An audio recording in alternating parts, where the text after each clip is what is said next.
आज Kotdwar bar association ने करी हड़ताल, लेकिन फिर भी हम जा रहे हैं कोर्ट। देखते हैं कोर्ट प्रेमिसेस में अंदर काम होता है या नहीं।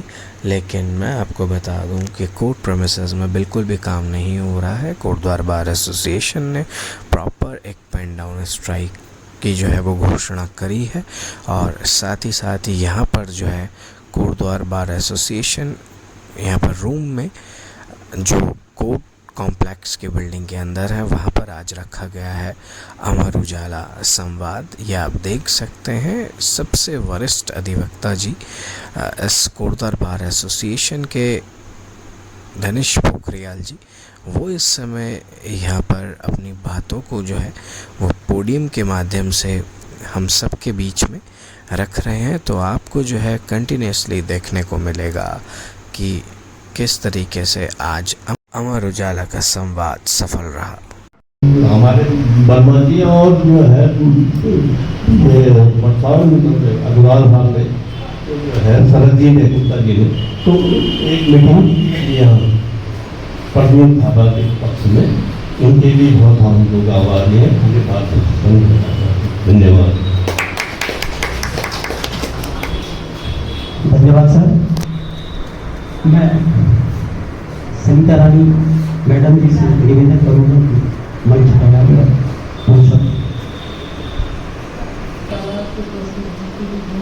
टीम है उसको सभी को सादर निवेदन है।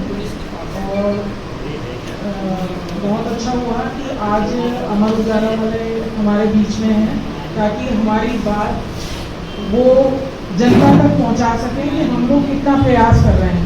और नई समय आपका लग जाएगा, तो प्रमुख की ये चीज़ें एकदम डायरेक्ट आप कुछ कहना चाह रहे हैं तो उस बात को हम थोड़ा सा जो हमारे नोटिस में भी आ जाए कि कोई भी छोटे से छोटा बड़ा मसला है या बड़ा मसला है उसको आप दे सकते हैं, ताकि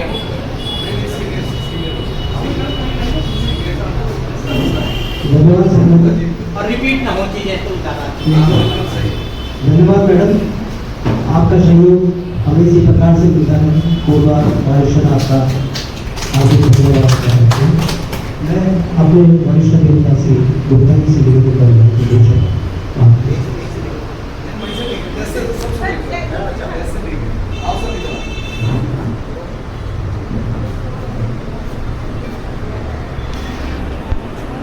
मैं सर्वप्रथम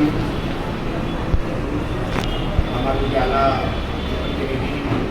शुक्ला जी और उनके साथी मैं बहुत धन्यवाद देना चाहूँगा कि ये परिचर्चा एक उन्होंने शुरू करी। शुक्ला जी जो अधिवक्ता वर्ग है वो समाज में अभिजात्य वर्ग माना जाता रहा है, और जो समाज की लोगों की समस्याएं, चाहे वो उनकी घरेलू समस्याएं हो चाहे सामाजिक स्तर की समस्याएं हैं, उनको न्यायिक प्रक्रिया के माध्यम से सुलझाने का वो प्रयास करते हैं। वो प्रोफेशन भी है। और क्योंकि जो अधिवक्ता वर्ग जो है उसकी समाज में एक अलग पहचान होती है, वो सामाजिक सरोकार के जो मुद्दे होते हैं उनको समाज में रखते हैं और उनकी उस हिसाब से सुनवाई भी होती है। लेकिन विगत कुछ वर्षों से जो अधिवक्ता समाज है वो खुद ही थोड़ा सा शोषित उसमें है। उसके कई कारण,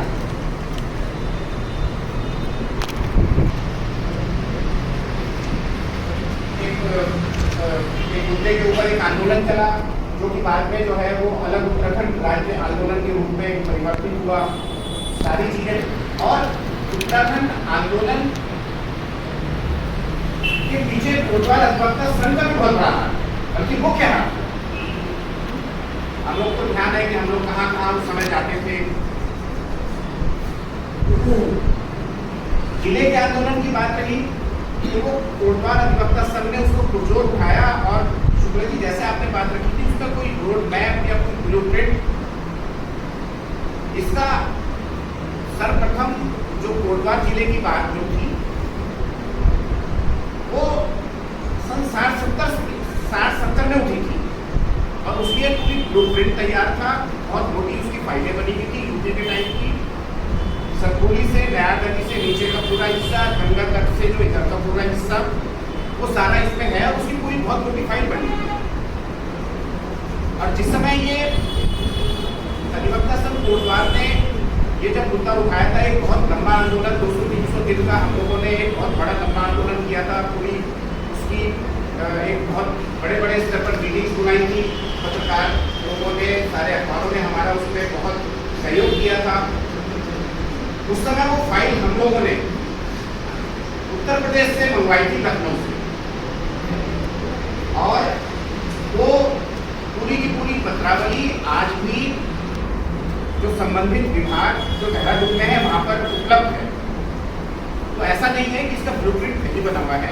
इसके ऊपर पहले भी बहुत वर्क हुआ था, सन 70 में 72 में बहुत वर्क हुआ था। दर्शन जी के समय पर ये मुद्दा उठा था, प्रताप सिंह नेगी जी के समय पर ये मुद्दा उठा था।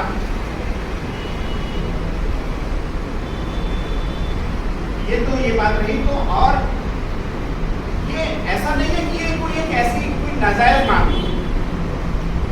हम जब ये कहते हैं कि एक छोटी यूनिट होनी चाहिए, तो उस छोटी यूनिट में छोटे जिले भी आते हैं।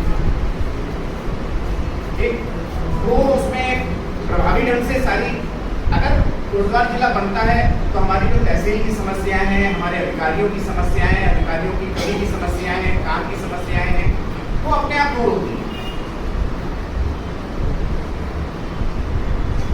शुक्ला जी, मैं अभी ये बात आई थी, देखिए अधिकारियों की समस्या, खासतौर से रेवेन्यू ऑफिसर्स की समस्या, ये पूरा उत्तराखंड में ये समस्या है। लेकिन कोटद्वार इससे बहुत लंबे समय से बहुत ज्यादा जुड़ा है। आपको तो फैसल चीजों की जानकारी होगी। बहुत छोटे से काम 2-2, 3-3, 5-5 साल से जो म्यूटेशन एंट्रीज है, दाखिला खारिज है, नहीं हो पा रहे, पासिंग भी बर्स हो रहा है। जो पहले काम 100-200 रुपए का होता था, 5-10, 10-10, 20-20 हजार रुपए में नहीं हो रहा है। यहाँ पर जो प्रॉपर्टी डीलर्स और प्रॉपर्टी माफिया है, वो लोग हावी हो रखे हैं। उनकी हर चीज की सुनवाई होती है वहां पर। उनकी क्योंकि कॉमर्शियल ट्रांजैक्शन होती है, वो सक्षम होते हैं, वो उस चीज के जिसपे 100 रुपए लगने चाहिए थे उसको लाख रुपए दे सकते हैं। लेकिन एक आम आदमी जिसने अपने छोटा सा प्लॉट अपने एक छोटे से मकान बनाने के लिए लिया है, वो तो इतना पैसा नहीं दे सकता। इससे इफेक्ट कहाँ हो रहा है? इससे इफेक्ट हमारे अधिवक्ता साथियों पर हो रहा है। जिसका उसने रजिस्ट्री कराई है उसका दाखिला खारिज भी करा पा रहा हो, अधिवक्ताओं के ऊपर उंगली उठती है कि आप ये काम नहीं कर रहा, जबकि वो अपने हर तरीके से जो भी एक कोशिश हो सकती है, अनुनय विनय कर सकते हैं। स्थिति ये हो गई है कि उनको एक छोटे से छोटे तहसील के कर्मचारी से अनुनय विनय करनी पड़ रही है कि साहब हाथ जोड़ने पड़ रहे हैं। ये अधिवक्ताओं की स्थिति तहसील में हो। भ्रष्टाचार का इतना ज्यादा बोलबाला हो गया है यहाँ से लेके ऊपर तक। जो हमने एक विजन अपना उत्तराखंड का रखा था और जिसके लिए अधिवक्ताओं ने इतनी लंबी लड़ाई रखी थी, वो कहीं पीछे छूट गया। आज नए नए कानून बनते हैं, बहुत अच्छी बात है, लेकिन उन कानून बनाने के पीछे जो तार्किक जो एक ना तो कोई चर्चा होती है, कहां से बन गए, कैसे बन गए, जल्दबाजी में हैबेजार्ड वे के कानून बन रहे हैं, जिसका गीता जानकर होना हमारा यूसीसी है। यूसीसी क्यों बना? उत्तराखंड देश का पहला राज्य है जिसने यूसीसी कानून बनाया।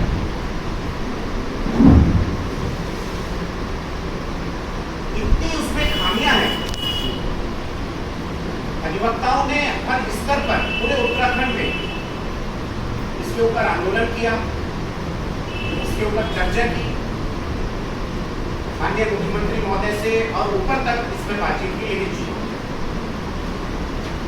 मैं बहुत छोटा सा उदाहरण देना चाहूंगा, बाकी तो इसमें इतनी खामियां हैं लेकिन एक मैं बहुत छोटी सी बात, एक तो वसीयत पंजीकृत होती थी पहले,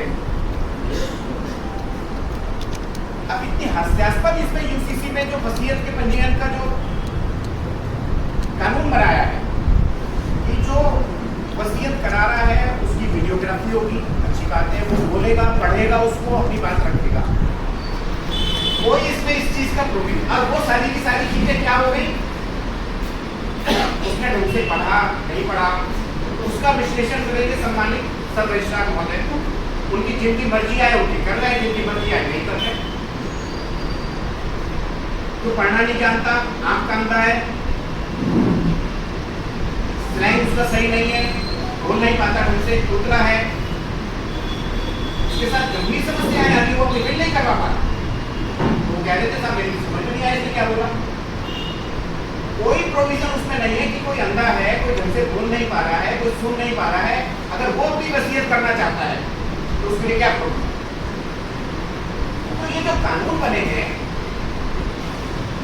इसी ढंग से उस पर अधिवक्ताओं के मध्य जो कानून विद है उनसे कोई चर्चा नहीं हुई। एक इतनी जल्दबाजी में सिर्फ वाई लूटने के कारण ये कानून।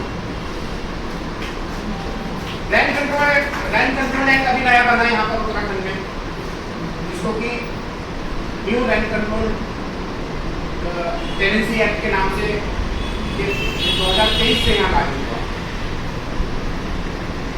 और उसकी जो व्यवस्था दी गई है, उसकी जो सुनवाई की व्यवस्था दी गई है, देखिए जो लैंड कंट्रोल के जो मैटर्स हैं वो सबसे ज्यादा टेक्निकल मैटर्स हैं, उसकी अब जो सुनवाई की उसकी जो दी गई है वो दी गई है एडीएम साहब उसकी सुनवाई करेंगे।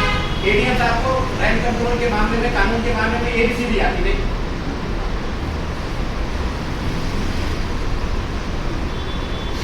1 जनवरी 2023 से जो न्यू टेनेंसी एक्ट है वो उत्तराखंड राज्य में लागू किया गया।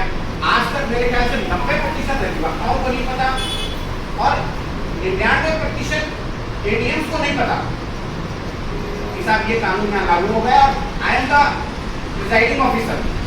हमने जब ये कानून बना, हमने एडीएम साहब के यहाँ एक तो वो ला करके दिए, ये क्या है साहब ये आप क्या चलेंगे कि हमारे, आज तक उसका किसी जिले में नोटिफिकेशन लागू नहीं हुआ। एक एडीएम के पास आज तक जो है उसका नोटिफिकेशन नहीं आया। एक इसमें बहुत बड़ी जो इसमें प्रोविजन है, जो भी नई टेनेंसियां कंपल्सरी रजिस्टर्ड होगी, किसी को नहीं पता, इसका कोई प्रचार प्रसार नहीं हुआ। और वो जो हर एसडीएम को उसकी एक स्पेसिफिक साइट बनेगी,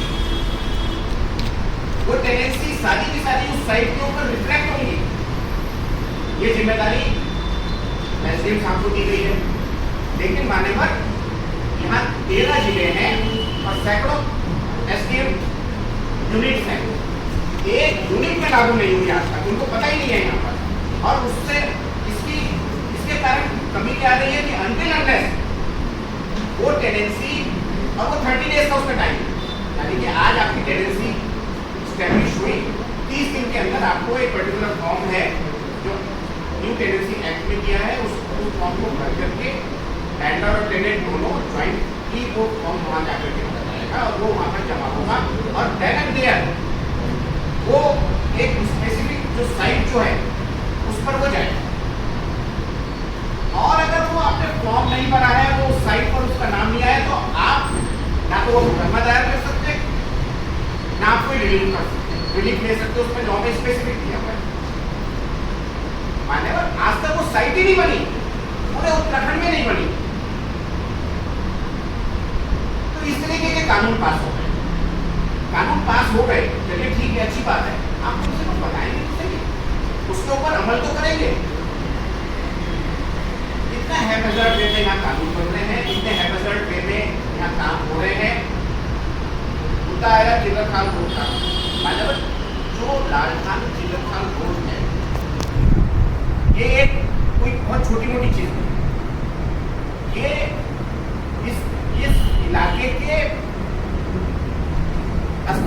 बड़ी हुई चीज है। जिस समय ये बफर जोन बनाया गया तो क्या इस चीज को ध्यान में नहीं रखा जाना चाहिए था? ये उत्तराखंड प्रथम राज्य बन गया है, कोटद्वार से राजधानी को जोड़ने वाला एकमात्र रास्ता है और सैकड़ों सालों से ये रास्ता कोटद्वार को हरिद्वार और उस क्षेत्र से जोड़ता है। पहले बसें भी चलती थी, जीप भी चलती थी, साथ ही साथ इन द सेम मैनर ये रास्ता जो है रामनगर और नैनीताल को जोड़ता था। हम लोग जाते थे नैनीताल, अपनी गाड़ी लेके जाते थे, इस रास्ते से जाते थे, आज से नहीं बचपन से जा रहे थे। नैनीताल घूमने जाना होता तो इस रास्ते से जाते थे, बस चलती थी। बफर जोन बन गया, सारी चीजें बंद हो गई। माननीय प्रवीण थापा जी ने ये मुद्दा उठाया तो आज बलूनी जी को भी याद आ गई। आज जो है वो कल भगत सिंह जी ने भी इसकी प्रेस कॉन्फ्रेंस करी, इसकी प्रेस कॉन्फ्रेंस जो है सुरेंद्र सिंह नेगी जी ने भी करी, क्योंकि इलेक्शन आ गया। तो ये सिर्फ एक राजनीतिक मुद्दे और राजनीतिक रूप से उठाने से काम नहीं चलेगा। ये एक बहुत बड़ी आवश्यकता है और जब तक कि ये चीज नहीं होगी, जैसे मैंने शुभ जी आपको बताया कि उत्तराखंड राज्य के निर्माण में, उसके आंदोलन में कोटद्वार की एक बहुत बड़ी भूमिका रही है। और आप देखेंगे कि उत्तराखंड राज्य के निर्माण के बाद सारी, अगर आप कोई भी जगह देखेंगे, कोटद्वार एकमात्र ऐसा क्षेत्र है जो विकास में सबसे ज्यादा पिछड़ गया। पहले कोटद्वार की पहचान होती, आज कोटद्वार की कोई पहचान नहीं। बोलते हुए नेता आते हैं, उनको यहाँ से कोई सरोकार नहीं रहता, कोई इस बात में चर्चा नहीं करता। जीतना हारना तो एक अलग बात है। आपने जैसे मुद्दा उठाया नगर निगम का, क्या आवश्यकता थी यहाँ नगर निगम बनाने की? बनाया गया, चलिए अच्छी बात है, लेकिन क्या सुविधाएं मिली यहाँ के शहर को? सिर्फ टैक्स बढ़ने के अलावा ना तो साफ सफाई का है। जो जब भी नगर निगम बनता है उसके जोन्स में डिवाइड होता है, आज तक कोई जोन्स नहीं बने। पार्किंग की कोटद्वार में इतनी बड़ी समस्या है, जो भी जगह इनके हाथ लगती है उसका वो कमर्शियल यूटिलाइजेशन कर देते हैं। दुकानें बना दो, किराए पर दे दो, दुकानें बना दो, किराए पर दे दो। समस्याओं का जो ट्रांसपोर्ट नगर के नाम से जो जगह बनी थी, कोई उसका आज तक कोई अता पता नहीं है। सरकार उसको कर क्या रही है? 20-25 साल हो गए, इतना बड़ा करप्शन हुआ था, सब किसी को मालूम है। लेकिन समस्याओं का निराकरण तब होगा जब वहाँ के जो स्थानीय नेता हैं वो इस चीज के ऊपर ढंग से सोचेंगे, और वो ढंग से तब सोचेंगे जब आप और हम उनके ऊपर इस चीज के लिए दबाव डालेंगे। नहीं तो वो कोई सोचने वाले नहीं है। इलेक्शन आएंगे, इलेक्शन में जीतने के आजकल मायने बदल गए। इलेक्शन में जरूरी नहीं है कि जो इलेक्शन जीत रहा है व्यक्ति वो उसके काबिल हो। वोट प्राप्त करना, जीतना और काबिल होना वो बिल्कुल एक अलग चीज है। तो मेरा सिर्फ ये है, छोटी मोटी समस्याएं हैं, ये हमारा परिसर बना। आप अपना घर भी बनाते हैं तो सबसे पहले उसमें एक जो मूलभूत सुविधाएं होती हैं जो आज की हैं, उनको ध्यान में रखते हुए आने वाले 10-20 साल में आपका परिवार बढ़ेगा, आपकी जो भी चीजें होंगी उसको बढ़ेगा। ये हमारा परिसर बना। तो जो एग्जिस्टिंग जो आवश्यकताएं थी वो भी पूरी नहीं हुई। बैठने के लिए एडवोकेट्स के लिए जगह नहीं,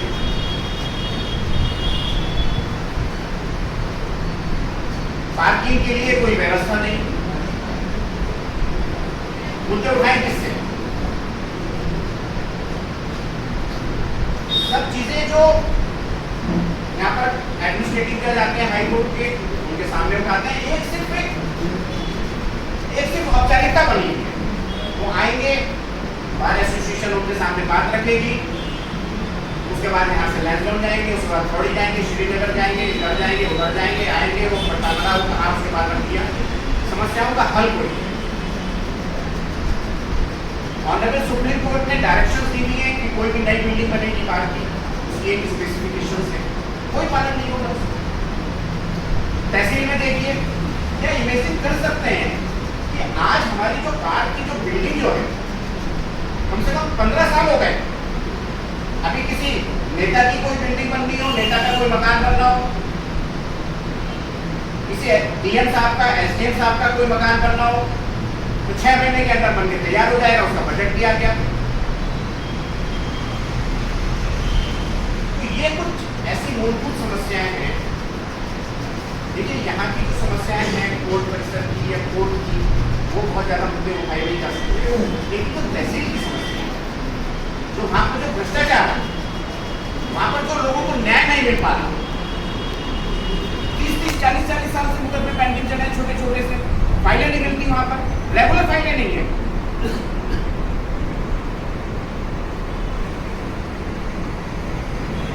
तो ये कुछ चीजें ऐसी हैं मान्यवर, जिनके ऊपर मैं समझता हूँ कि जब तक इन चीजों का उचित जगह तक पहुंचाई नहीं जाएगी, मैं समझता हूँ कि संवाद आज पहली बार ऐसा हुआ है कि जो अधिवक्ताओं के मध्य आप लोग इस रूप में पहुंचे हैं, इस चीज को आप जोर ढंग से उठाएंगे, ऊपर तक ये बातें जाएंगी। और मैं समझता हूँ कि इसको रेगुलर रूप से आप अगर किसी, जैसे आपने कहा सीरीज के रूप में है, इसको आप उठाएंगे कंटिन्यू और इसके ऊपर फोकस करके रखेंगे। ये नहीं है कि आपके आज का एक मुद्दा उठ गया उसके बाद बात खत्म। ये एक बहुत बड़ी समस्या है और अधिवक्ताओं का अस्तित्व भी ये चिलर था। और देखिए, आप नैनीताल हमको चलिए ये तो ठीक है, आपने बताया कि 8 किलोमीटर का डिस्टेंस है, बट अगर नैनीताल कम से कम मेरी तो 100 किलोमीटर का डिस्टेंस है, क्यों भाई? और इसके पीछे माफियाओं की बहुत बड़ी साजिश है, आपको तो सब पता है। अलग सिंह जी ने किस भी तरीके से करके इसको शुरू कराने की कोशिश करी थी, जो भी कारण रहा हो, किसी तरीके से रहा हो, लेकिन जब तक स्थानीय नेताओं में इच्छा शक्ति नहीं होगी और वो ऊपर तक इस चीज को नहीं पहुंचाएंगे, और जब तक ये दोनों रोड कुमाऊं से लेकर के नैनीताल से लेकर के देहरादून तक जोड़ने वाली रोड नहीं बनेगी, इस इलाके का ढंग से इसका विस्तार होना और इसका ढंग से समस्याओं का हल होना वो संभव नहीं हो सकेगा।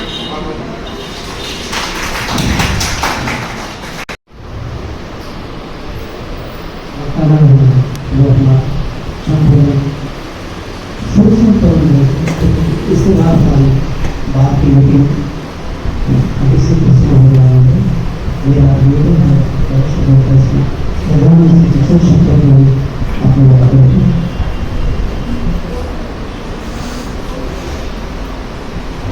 अमृतसर के पूर्व प्रमुख श्री चंद्रमोहन शुक्ला जी, आदरणीय केशवाल जी, अध्यक्ष बार एसोसिएशन से नानी जोशी जी, उपाध्यक्ष श्री राजीव पटवा जी और सभी वरिष्ठ कनिष्ठ अधिकारियों, शरद भाई ने इतनी बढ़िया विस्तृत तरीके से अपनी पीड़ा यहाँ पर रख दी कि हम सब मंत्रमुग्ध होकर के हमें सुन रहे थे। एक बार बहुत बहुत धन्यवाद।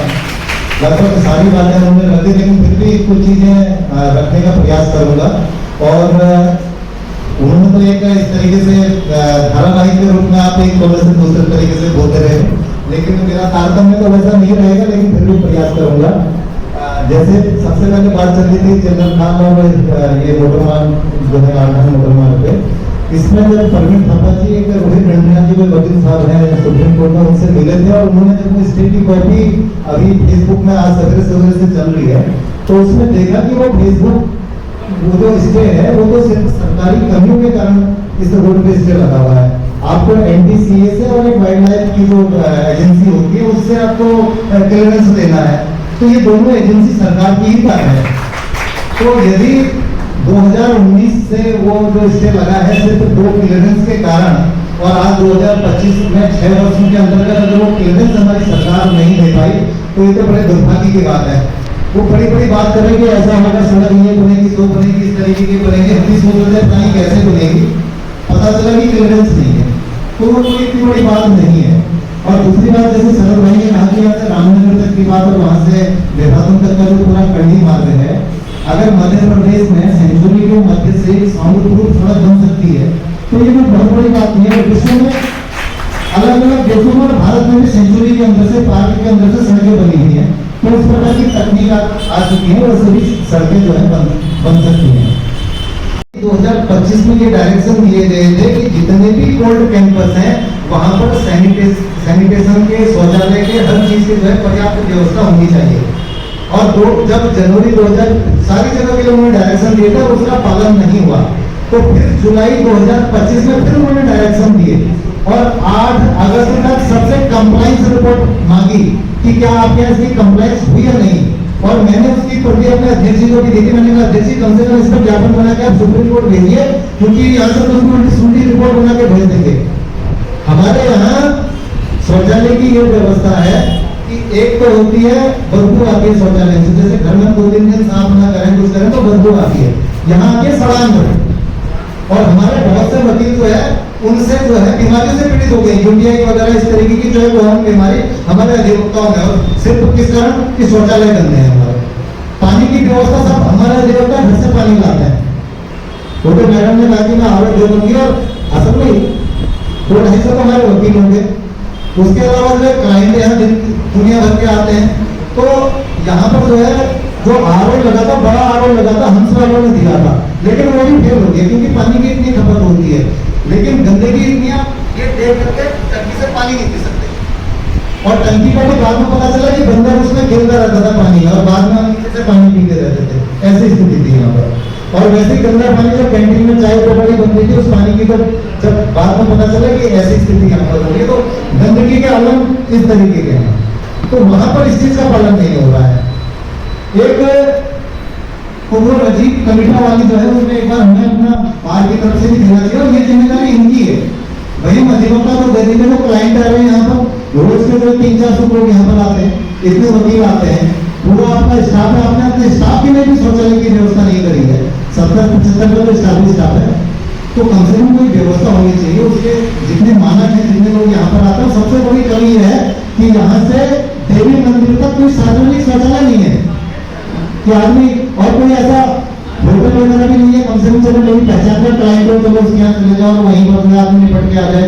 और हाँ, देवी मंदिर तो वैसे ही देवी मंदिर को बनाए ये बड़ी हुई मैडम, डायरेक्शन हो गया उसमें, वो अलग चीज है, वो अलग व्यवस्था है। लेकिन मैं कह रहा हूँ कि ऐसा डायरेक्शन सुप्रीम कोर्ट का, लेकिन उनका पालन नहीं हो रहा है। राजीव कलेक्टर की पीआईएल में 2 बार जनवरी 2025 में, जुलाई 2025 में डायरेक्शन आ चुके हैं, और तहसील की हालत बुरी है। अच्छा, इसके अलावा एक चीज आप ये देखेंगे कि 2016 में डिसेबिलिटी एक्ट आया, उससे पहले 1995 में जो एक्ट था, उसमें ये प्रावधान था कि जितने भी सरकारी भवन में सब डिसेबल फ्रेंडली होंगे, और जो पुराने बन चुके हैं वो सब डिसेबल फ्रेंडली बनाए जाएंगे। ये भवन 1995 के बाद बना है, लेकिन डिसेबल फ्रेंडली नहीं है। 2016 में जो डिसेबिलिटी एक्ट नया एक्ट लेकर के आए, उसमें यह था कि 5 वर्ष के अंतर्गत जितने भी सरकारी कार्यालय हैं उन सबको डिसेबल फ्रेंडली बनना पड़ेगा। लेकिन हमारे यहाँ कोई व्हील चेयर में नहीं आ सकता। और सबसे बड़ी बात, जैसे हमारे यहाँ आते हैं, जैसे किसी का एक्सीडेंट हो जाए, कुछ हो जाए, व्हील चेयर में रोज आते रहते हैं लोग, और उनकी दवाई पहुंचने में होती है ऊपर एडीजे मैडम क्या, तो हम उनको ले जा नहीं सकते ऊपर। तो जबकि डिसेबल फ्रेंडली बिल्डिंग बननी चाहिए, एक्ट में प्राविधान है, उसका पालन यहाँ पर नहीं हो रहा है। और वो जो रजीव कलेटा वाली जो मैंने सफाई वाली बताई, उसमें 4 तरीके के शौचालय उन्होंने बोला, महिलाओं के लिए, पुरुषों के लिए, डिसेबल के लिए, और जो ट्रांसजेंडर है उनके लिए, 4 तरीके के। और यहाँ पर पुरुषों में तो जो भी है, महिलाओं के शौचालय की स्थिति तो बहुत बुरी बताते हैं, क्योंकि हम वहाँ जा नहीं सकते हैं, लेकिन बद से बदतर स्थिति है। तो बुनियादी सुविधाओं से हमारे जो है अधिवक्ता उनको झेल रहे हैं। अब बात आई यूसीसी की, बहुत से मुद्दों पर चर्चा हो गई। यूसीसी पे हम अधिवक्ता इसलिए पीड़ित हैं कि पहले सक्सेशन सर्टिफिकेट बन जाता था, हम यही सिविल जज साहब के मुकदमा करते थे, यहीं से सक्सेशन सर्टिफिकेट बन जाता था। अब यूसीसी में क्या होगा, या तो हम जज साहब के कैंप का इंतजार करेंगे, या थोड़ी जा करके वहाँ सक्सेशन सर्टिफिकेट को वहाँ फाइल करेंगे। ये व्यवस्था उन्होंने दे दी है। एक्ट में प्रावधान है कि सरकार चाहे तो नोटिफाई करके किसी भी जज को पावर दे सकती है, लेकिन वो नोटिफिकेशन अभी तक नहीं हुआ। जो पहले से चली आ रही व्यवस्था थी वो व्यवस्था नहीं करे, हमें जो है थोड़ी जाना पड़ेगा या जज साहब के कैंप का इंतजार करना पड़ेगा। एक्ट इस तरीके से बनाए जाते हैं। तो आजकल लेटेस्ट चल रहा है पंचायती राज एक्ट 2016 में आपने बना दिया। तो पहले ये था कि हर तरीके के एक्ट में जो व्यवस्था थी, कुछ जो मुकदमे थे वो जैसे प्रधान वगैरह के जो एसडीएम साहब में सुनवाई होती थी, और जो ये बीडीसी मेंबर और जिला पंचायत के इनकी जो सुनवाई होती थी, इनके मुकदमे पढ़ते थे, वो पढ़ते थे जिला जज के यहाँ या सिविल जज के यहाँ पढ़ते थे। तो अब क्या कर दिया इन्होंने, वो एक्ट 2016 में परिवर्तन कर दिया। अब जो प्रधान है उसका मुकदमा तो वही एसडीएम के यहाँ पड़ेगा, लेकिन जो जिला पंचायत सदस्य और बीडीसी मेंबर है उसका मुकदमा नहीं पड़ेगा, उसका होगा रेफरेंस। और रेफरेंस की कोई व्यवस्था नियमावली में नहीं है, क्योंकि नियमावली 1994 की बनी हुई है सब है। तो इसी कारण ऑनरेबल हाई कोर्ट को शक्ति सिंह वाला जो मुकदमा है अभी जो हुआ था, उस शक्ति सिंह वाले मुकदमे में ये व्यवस्था देनी पड़ी कि आप जो है पहले डीएम के यहाँ एप्लीकेशन देंगे और तब डीएम उसको जज साहब को रेफरेंस वहां भेजेगा 48 आवर के अंतर्गत। रोड का बंद हो गया, रोड का होने यही रास्ता है। आजकल रोड बंद हो गई तो चमोली का अधिवक्ता भी बाया कोटवारी जाएगा यदि नैनीताल उसको जाना है। तो यहाँ से जो कोई ऐसी बस नहीं है जिससे वो हाई कोर्ट जा सके। तो इस प्रकार की समस्याएं जो है वो आम हमारे साथ होती रहती हैं। तो मेरे ख्याल से विषय सारा आ चुका है, यही सब धन्यवाद। अमर उजाला के संवाद कार्यक्रम की अमर उजाला परिवार के संपादक शुक्ला जी, केशवाल जी, मेरे वरिष्ठ अधिवक्तागण, अभी अध्यक्ष जी ने एक बात कही थी कि इसके बाद हमारी एक मीटिंग है जो हमारे अधिवक्ताओं के संबंध में, और इमीडिएटली वो मीटिंग होनी है। तो मोटे मोटे तौर पर 3 बिंदुओं पर बात करूँगा, क्योंकि अमर उजाला का संवाद कार्यक्रम और अमर उजाला के साथ जो हमारा यहाँ पे संवाद होगा, उनके द्वारा ये किसी स्तर पे उठाया जाना है। मैं इस विषय में पूरा शॉर्ट नहीं करूँगा कि न्यायालय की जो भी समस्या है न तो अमर उजाला उसको डायरेक्टली उठा सकता है जो हमारी परिसर की है, पर इसमें मुख्य रूप से तहसील के संबंध में बात करूँगा कि हमेशा एक अमर उजाला में न्यूज छपती है, उसके बीच में कई जगह पे लिखा रहता है इम्पैक्ट। वो इम्पैक्ट होता है।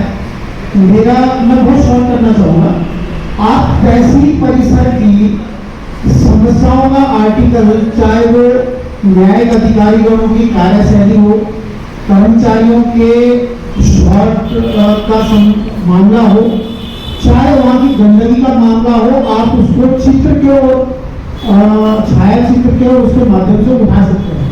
आप अभी तहसील कोतवाल में जाएंगे तो आपको वहाँ पर जब चारों तरफ घूमेंगे तो आप वहाँ पर देख नहीं सकते हैं कितनी गंदगी का अंबार है। और हमारे द्वारा ऐसा नहीं है, अध्यक्ष जी द्वारा ये बात रखी गई और डीएम साहब चौहान जी थे, उनके सामने रखी गई, तो उन्होंने इस बात पे दौरा भी किया। फिर कुछ प्रशासनिक अधिकारी चेंज होते हैं, आप इस चीज को उठाइए। दूसरा एक छोटी सी बात बताऊं, हमारे एक छोटा सा बार रूम तहसील परिसर के अंदर है, करीबन 8 से 10 बार हम बता चुके, उस बार रूम की जड़ पे 2 पेड़ हैं जो दुर्घटना को न्योता दे रहे हैं, और उसको शायद किसी सोशल मीडिया ने हल्के से अपने माध्यम से उठाया भी, और कभी भी दुर्घटना का सबब बन सकते हैं। उसके किनारे जो दीवार है वो गिर गई थी और गिरने को हो गई थी, उसमें कुछ पुलिस के जो बैरिक के लोग रहते हैं उन्होंने उस ईंटों को हटा दिया। तो तहसील की समस्याओं को बहुत ज़्यादा डिटेल में नहीं जाऊँगा, और आप अपनी छाया की समस्या आपको बहुत अच्छी तरह मालूम है, तो आप उसको इस माध्यम से उठाने का कष्ट करें। दूसरा मैं ये कहूँगा कि जो हमारे थापा जी ने मुद्दा उठाया वो तारीफ के काबिल है, उनका आभार व्यक्त करते हैं।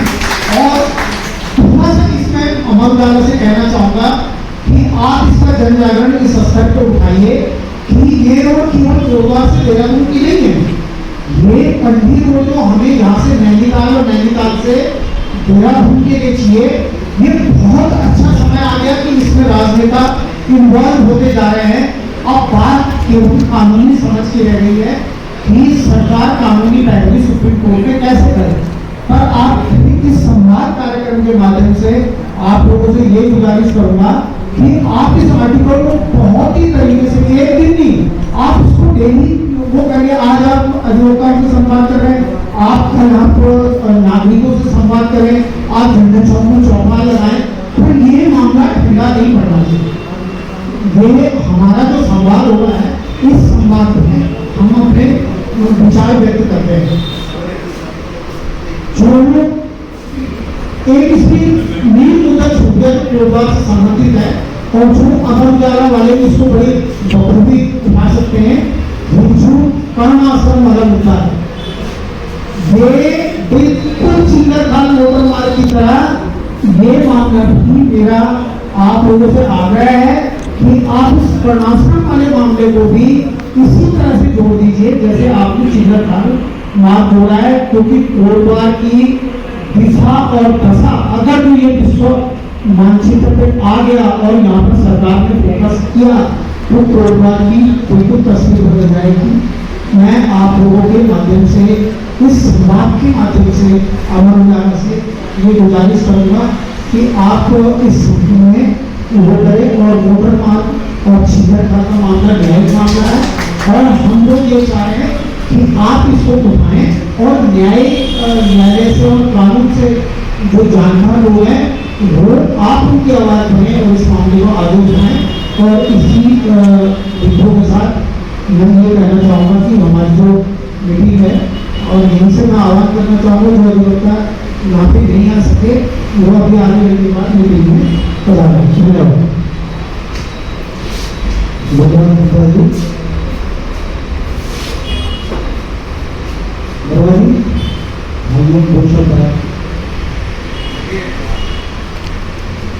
धन्यवाद।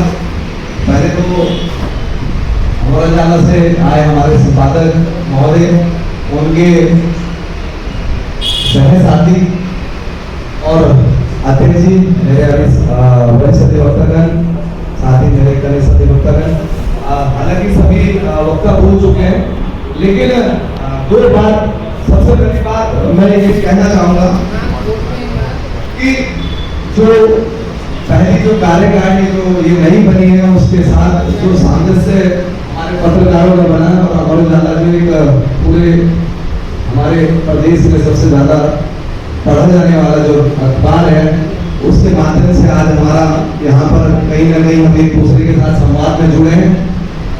ये संवाद कहीं ना कहीं मील का पत्थर साबित होगा, ऐसा मेरा मानना है। और शायद ये संवाद मैं अध्यक्ष जी से कहूँगा और अपने पत्रकार बंधु से भी कहूँगा जो पूर्व प्रभारी है कि लगातार हर महीने शायद हमें इसको बनाए रखना होगा, ताकि अधिवक्ताओं की जो मुद्दे हैं, साथ ही साथ जो अधिवक्ताओं से जुड़े जनता के मुद्दे, कोटद्वार के मुद्दे हैं, जो कोटद्वार की ज्वलनशील मुद्दे हैं, उनको हम उठा सकें। और कहीं ना कहीं चाहे कहें कि कुएं में एक लोटा पानी निकालने के बराबर कहीं ना कहीं उसमें सहभागिता आपके साथ रहेंगे। मैं इसमें केवल एक बात कहना चाहूंगा सर कि कोटद्वार चिल्लर खान मार्ग पर अभी क्यों राजनीति कर पाई। एक युवा साथी हमारे बीच से निकलकर, जिसका कोई लालच नहीं, कोई राजनीतिक उसका पीछे से कोई उसका ऐसा आंकलन नहीं है, कोई परिवेश नहीं, ना उसके पास कोई लालच, 11 दिन पैदल चलकर केवल कोटद्वार के मुद्दों को लेकर वहाँ दिल्ली पहुंचा, जंतर मंतर पर वो पहुंचा, कहीं उसे कुछ लोग मिले, कुछ पत्रकार मिले, और आज ये सपना धीरे धीरे साकार हुआ, जिसके कारण इस हमारे कोटद्वार में पूर्व में कई तहसीलों में विधानसभा और वर्तमान में जो कोटद्वार विधानसभा जो उसका अलग स्वरूप ले चुकी है। 30 साल से सुरेंद्र सिंह नेगी जी इस विधानसभा में राज कर रहे थे। क्या जब हमारा उत्तराखंड उत्तर प्रदेश का अभिन्नता तो क्या उस समय की बात नहीं जानी, जिस समय की उस समय कानून भी इतना ज्यादा नहीं थे कि कहीं एनजीटी की बात हो, कहीं जो अभी मेरे बड़े भाई सरपंच जी ने कहा कि दो डिपार्टमेंट्स की वाइल्ड लाइफ और उसकी हमें परमिशन मिली थी। तो देखिए जो हमारी सिद्धता जिन नेताओं को हम चुनकर ले जा रहे हैं, उनको ये जिम्मेदारी होनी चाहिए कि अगर आप कोटद्वार के मुद्दों पे बात नहीं करेंगे, कोटद्वार के मुद्दों को साकार नहीं करेंगे, तो हम सीट से नीचे ले आएंगे। उसके बाद हरक सिंह जी, मैं कहूँ हरक सिंह जी भी अपने जब से वो जॉब करने लगे थे, तुरंत ही 25 साल की उन्हें उत्तर प्रदेश में मंत्री पद दिया गया था। वो जी हमारे गढ़वाल से हैं, इस कंडी मार्ग से वो भी बखूबी वाजिब है, और 30 साल से इसी गुरुद्वारा रुद्रप्रयाग यही अपना विधायकी करते चले आ रहे हैं। तो क्या उन्होंने कोई बात नहीं सोची? तो बड़ा ये अब हमारे लिए सबके लिए सोचने का विषय है कि अभी नेता जब कोई चिंगारी जला दे रहा है तो उस पर सहानुभूति बटोर रहे हैं और उनको कैसे करने के लिए आगे आते हैं, तो प्रेस करते हैं। नहीं, हम इस रास्ते पूरा का पूरा यदि कभी ये कंडी मार्ग बनेगा, मैं अपने मन से कहता हूँ उस भाई पर भी कल तक जो लहू हमारे सीने में एक धड़क की ज्वाला थी जब हमने उत्तराखंड बनाया था, क्या उस उत्तराखंड बनाने का मुख्य केंद्र नहीं था। तो जब इस उत्तराखंड गुरुद्वार ने यहाँ मुख्य भूमिका निभाई, तो क्या मुख्य भूमिका के रूप में गुरुद्वारा को अपना एक सही स्थान नहीं मिलना चाहिए था? क्या हमारे नागरिकों को एक सम्मानजनक स्थान, वो सुविधाएं एक जो राजधानी के पास होती है वो नहीं मिलना चाहिए था? कहाँ है हमारा जिला? शायद मैं भी मानता चला आ रहा हूँ कि हमारे अधिवक्तागण 1984 से जो मेरी जानकारी है, उसके बाद जो नगर पालिका बनी, यहाँ तहसील भी आई, सब रजिस्ट्रार कार्य भी आए, यहाँ जिला निर्माण नहीं हो सकता है। लेकिन वो जिला निर्माण आज भी प्रत्येक, चाहे कोई भी पार्टी हो, चाहे बीजेपी हो, चाहे कांग्रेस हो, चाहे अन्य दल हो, सब कहते हैं हम जिला निर्माण करेंगे, और प्रत्येक दल बारी बारी जीतता है और पूर्व की जो सुविधाएं या हमारे विकास की अपेक्षा है उनको धराशायी कर देता है। मैं हमारी खुद की कमजोरियां हैं, उन लोगों को छोड़कर आते हैं जो यहाँ पैरासूट आते हैं। अरे सुनेगा तो आपका, अगर मेरा कोई भाई मेरे को इस घर का, मेरे को स्कूल का अगर चुनकर आएगा, जरूर हमारी पीड़ा सुनेगा और उस पीड़ा को साकार करेगा। लेकिन अगर हम बाहर से लाएंगे तो शायद यही हाल होगा।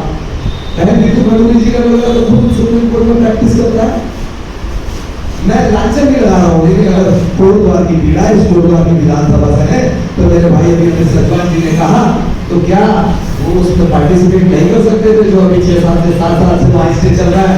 नहीं, मैं अपनी गुरुद्वार की तरफ से गुरुद्वार की जनता को आश्वस्त करता हूँ कि मैं, चाहे मुझे निजी खर्चे पे, हालांकि उन अधिवक्ता ने मेरे कल बात हुई, जहां साहब है जो हंस फाउंडेशन के मुकदमे लड़ते हैं, उन्होंने मेरी कल रात बात हुई, उन्होंने मुझे कहा कि नहीं वर्मा जी आप आइए, आपका पूरा बालेश्वर गुरुद्वारा आइए, जो ये चिल्ला खाल मार्ग और कंडी मार्ग में जो ये स्टे और जो भाई ने बताया कि ये जो अभी डाउनलोड हुआ है जिसमें 2 डिपार्टमेंट्स की केवल हमें अनुमति आनी है या स्वीकृति आनी है, हम सुप्रीम कोर्ट में देखेंगे और हम गुरुद्वार की जनता की तरफ से यदि कोर्ट परमिट करेगी तो मैं खड़े होकर फ्री ऑफ कॉस्ट कैरी करूंगा। ऐसा उन्होंने मुझे आश्वासन दिया है और मैं इस भरे मन से एफके, जहां उनका नाम है, दिल्ली सुप्रीम कोर्ट में प्रैक्टिस करते हैं, उन्होंने ऐसा मेरे को आश्वस्त दिया कल रात। अब चूंकि मुद्दे बहुत है, हमारी मीटिंग होनी है, मेरे अध्यक्ष जी ने मुझे इस तरीके का आदेश दिया है और क्योंकि अध्यक्ष जी का आदेश है तो मानना पड़ेगा, क्योंकि अध्यक्ष बड़े कर्मठता से, क्योंकि जो बालेश्वर पिछले 10 साल से शिविर पड़ी थी, शायद मैं अपने शायद ये कहना चाहूंगा कि आज जा चुकी है और अपने पूरे ग्राम स्तर पर वो काम कर दिए जो सही में कार्यकारिणी को करना चाहिए। धन्यवाद। सिद्धवनी बाबा की, सिद्धवनी बाबा की धन्यवाद। और सभी के अध्यक्ष मेरे भाई बहनों दूसरी और पूरी कार्यकारिणी, मेरे सभी वरिष्ठ अधिवक्ता, सर्वप्रथम है अमर उजाला सवाल यहाँ पे चल रहा है और अमर उजाला के ब्यूरो चीफ जो हमारे बड़े भाई भी रहे, मेरी उनसे मुलाकात हुई थी, स्वर्गीय खंडूरी जी, उनका देहांत गंगा में श्रद्धा सुमन इस मंच के माध्यम से अर्पित करता हूँ और सिद्धवनी बाबा से प्रार्थना करता हूँ कि अपने चरणों को उसका स्थान दें। सब लगभग सब बातें यहाँ पे हो चुकी है, आ चुकी है, क्या क्या समस्या है, क्या है, जिससे जैसे कि शुक्ला जी ने कहा कि बड़े भाई हमारे यहाँ मौजूद है और कबूतर से खबर छापते रहते हैं, लोगों को जगाने का कार्य यहाँ पे करते रहते हैं। यहाँ जिला आंदोलन के लिए, क्योंकि मैं भी कांग्रेस फेंसिंग में मंत्री थे और जिला आंदोलन मेरा भाई प्रेसिडेंट स्वर्गीय हो गया श्री प्रमोद राणा ने उसका नेतृत्व किया था। वो पूरी बार कोटद्वार की जिला बनाने के लिए सड़कों पर मिलकर लगभग पूरा कोटद्वार उस आंदोलन में एकजुट हो गया था। निर्णायक लड़ाई हम लड़ने वाले थे प्रमोद राणा जी के नेतृत्व में घेरा। तो विधानसभा घेरों में पहली दफे कोटद्वार से इतनी अधिक मात्रा में यहाँ के बार एसोसिएशन कोटद्वार के बैनर तले इतने लोग विधानसभा घेराव में गए थे कि सरकार कांग्रेस सरकार हिल गई थी। लेकिन मुझे आज भी याद है, मैं इस बात को यहाँ पे इसलिए कह रहा हूँ क्योंकि हम उस पार्टी से जुड़े हुए थे। लेकिन कहीं ना कहीं जो राजनीति होती है ये हर किसी की संभावनाओं को भावनाओं को दबा के रखती है और उसका हमारी भावनाएं थी कि जिला बने। लेकिन मुझे याद है माननीय सुरेश सिंह नेगी जो पेट्रोल मंत्री थे हो गया उनके कारण जिला नहीं होना। आज मैं इस मंच के माध्यम से खुलासा करता हूँ क्योंकि उन्होंने जिला नहीं बनने दिया उसकी खिलाफ जब मीटिंग होती थी हम उनकी मीटिंग में शामिल रहते थे। उसमें उनका बहुत खास हुआ करता था, वो कहते थे कि इसका विरोध करो, जनता को बताओ कि इसमें क्या खामियां हैं, जिला नहीं बनना चाहिए। तो बहुत दुर्भाग्यपूर्ण है कि हमारे जो नेता है वही अपने राजनीतिक फायदे के लिए आज गंदी मार्ग की बात होगी, लालगंज चंद्र खान मोटर मार्ग की तारीफ करनी चाहिए उस नेता की, चाहे किसी भी पार्टी का हो। और अगर पार्टी आपके दायित्व को आपके अधिकार को कुचलती है उसका भी विरोध होना चाहिए। जो राष्ट्रीय पार्टी है वो अगर हमारे कोटद्वार का एक पहाड़ का दमन करती है तो हमें उसका भी विरोध करना चाहिए। मैं जिस पार्टी से जुड़ा हूं, अगर मेरी पार्टी कोटद्वार वासियों का दमन करती है उनके अधिकार को कुचलती है तो मैं उसकी भी खिलाफ करने के लिए तैयार हूं। क्योंकि हमें पहले अपना शहर है, शहरवासी और शहर का विकास होगा तभी हम यहाँ पे शांति से रह पाएंगे। तो मेरा माननीय हरि सिंह जी का राय बड़ी तेजी आ गई लालगंज चंद्रखान मोटर मार्ग में। भाई प्रवीण थापा की इस मुहिम के अगुवा है। वर्मा जी ने बोला हमें उत्तराखंड का हनुमान बताया और सही में वे हनुमान संदेश लेके गए केंद्र में कि आप जाके आओ हमारा मार्ग बनाओ, नहीं तो हम आपकी लंका गिराने भी नहीं आ सकते। तो प्रवीण थापा जी को इसको अगर कहीं श्रेय जाएगा क्योंकि सब जान चुके हैं। भाई सुप्रीम कोर्ट में भी बात हो चुकी है, वहां भी हम बनेंगे पार्टी। जैसे जी वर्मा जी ने कहा तो हम पार्टी बनने जाएंगे, वो लड़ाई भी लड़ेंगे हम और कानून की लड़ाई के साथ हम सड़क की लड़ाई भी लड़ेंगे। अगर इस बात को बनाने के लिए अधिवक्ताओं को सड़क पर उतरना पड़ेगा तो मैं आश्वासन देता हूँ इस मंच के माध्यम से हम बहुत जल्द सड़क पर उतरेंगे। जब तक ये बात नहीं बन जाता हम तुरंत करेंगे और इस मार्ग को बनाते हुए हम चैन से बैठेंगे। तो ये बहुत बड़ी समस्या है। सोलह सोचल तो हमारे लेवल की हम करते रहेंगे, इस बनाते रहेंगे, लेकिन मार्ग बनना बहुत जरूरी क्योंकि हमारे राज्य की लाइफ लाइन है। पहला एक उत्तराखंड ऐसा राज्य देश के अंदर जहां पे हमारा स्टेट हाईवे नहीं है। बहुत दुर्भाग्य बात है और आज 25 साल इसको करने में अगर हम स्टेट हाईवे नहीं बना पाए, इससे दुर्भाग्यपूर्ण क्या बात हो सकती है। मैं यही पर अपने बातों को समाप्त करूंगा और भाई नारायण जोशी जी जो हमारे अध्यक्ष हैं उनसे निवेदन करूंगा कि आप जल्द एक रूपरेखा बनाइए और जल्द इसके लिए हम धरना प्रदर्शन करेंगे। इस मार्ग की मांग के लिए आप आह्वान कीजिए, हम आपके नेतृत्व के लिए आपके खंडित करें इस आंदोलन से आपकी भागीदारी दिलाने के लिए। सर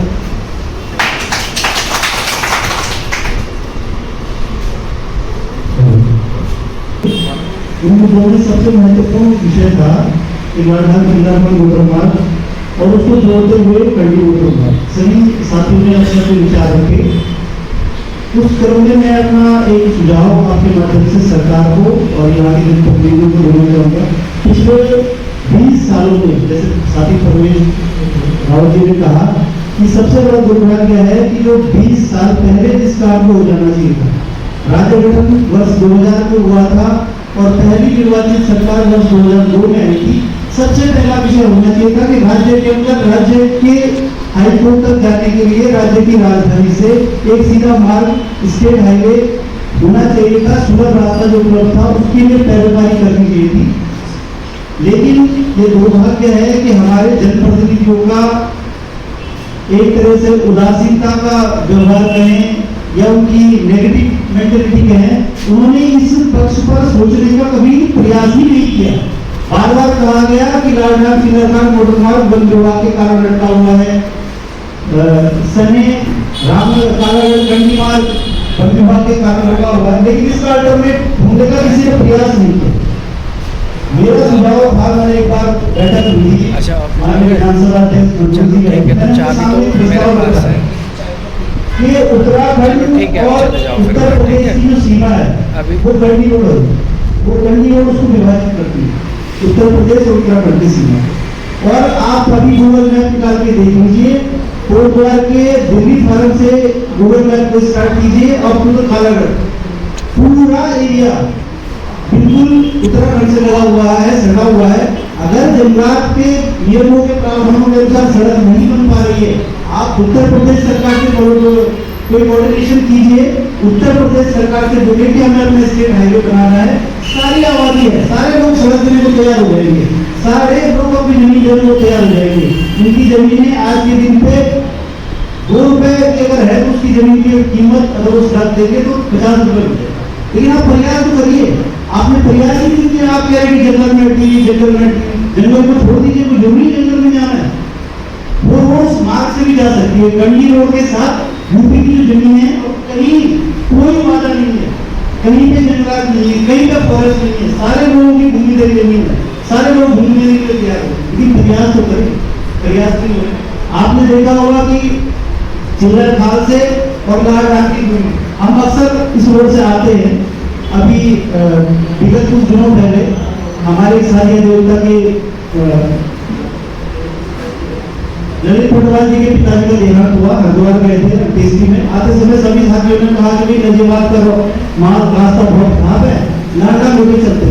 तो लालडांग चमरिया तक आए, पूरी रोड पक्की थी, चमरिया से चिल्लर खाल तक केवल 7 किलोमीटर की रोड। इस 7 किलोमीटर की रोड को आप नहीं बना पा रहे। 7 किलोमीटर की रोड की आप कह रहे हैं कि सुप्रीम कोर्ट में स्टे है, वन विभाग से मुस्लिम वाइल्ड लाइफ से मुस्लिम बफर जोन में। आप एक बार ईमानदारी से प्रयास तो कीजिए। आप यहाँ के जनप्रतिनिधि हैं, आप सरकार में हैं, आपकी सरकार केंद्र में है, आपकी सरकार उत्तर प्रदेश में है, 3 राज्यों में सरकार है। आपस में कोऑर्डिनेशन कीजिए, सड़क बनने में कोई दिक्कत नहीं है। लेकिन हमारे जनप्रतिनिधियों के अंदर इच्छा शक्ति का अभाव, ये बहुत बड़ा कारण है जो इस राज्य में देखा है। और दूसरा, हमारे बीच सबसे मुख्य इस समय एक समस्या है पलायन। हम यहाँ पर बात कर रहे हैं टोलदार में बैठ के, लेकिन आज के 20 साल बाद आप सोचिए स्थिति ये हो जाएगी कि हमारे पर्वतीय क्षेत्रों में आज भी ढूंढने से नहीं मिलेगी। उसका कारण क्या है? उसका कारण भी सरकार की इच्छा शक्ति की कमी। सारी चीजें देहरादून में होंगी, सारी फैक्ट्रियां देहरादून में होंगी, सारे ऑफिसर्स देहरादून में होंगे, सारे बड़े बड़े जो प्रोजेक्ट होंगे उधम सिंह नगर हरिद्वार देहरादून में होंगे। पहाड़ों के लिए आप क्या कर रहे हैं? पहाड़ों में आज देखिए, साथिया देवता शरद गुप्ता जी ने कहा कि पौड़ी जिला, आप हम अक्सर बैठ के बात को चर्चा करते हैं, आप पूरे उत्तराखंड का एक नक्शा देखिए किसी दिन। पौड़ी जिला आपको हर जगह से विकास के क्षेत्र में देखिए, एजुकेशन के क्षेत्र में देखिए, हॉस्पिटल के क्षेत्र में देखिए, पौड़ी जिला एकदम आइसोलेटेड दिखता है, कोई सुविधाएं नहीं है पूरे जिले में। आपने मेडिकल कॉलेज श्रीनगर में बनाया, वहाँ देखिए वहाँ सुविधाएं नहीं। आज अखबार में जिला में एक न्यूज आई हुई है कि ऑटिज्म के बच्चों के इलाज के लिए मेडिकल कॉलेज में कोई डॉक्टर नहीं। ये जिला अपने आप में पिछड़ चुका है।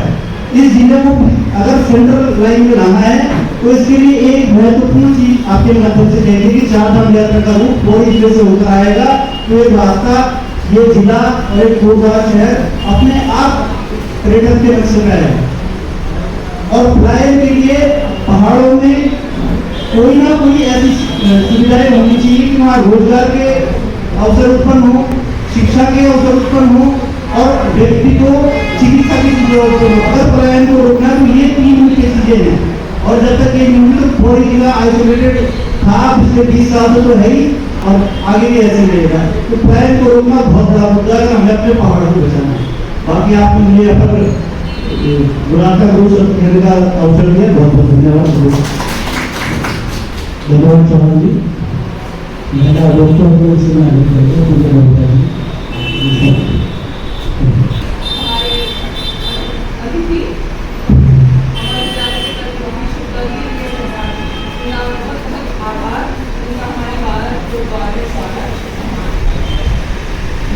आज के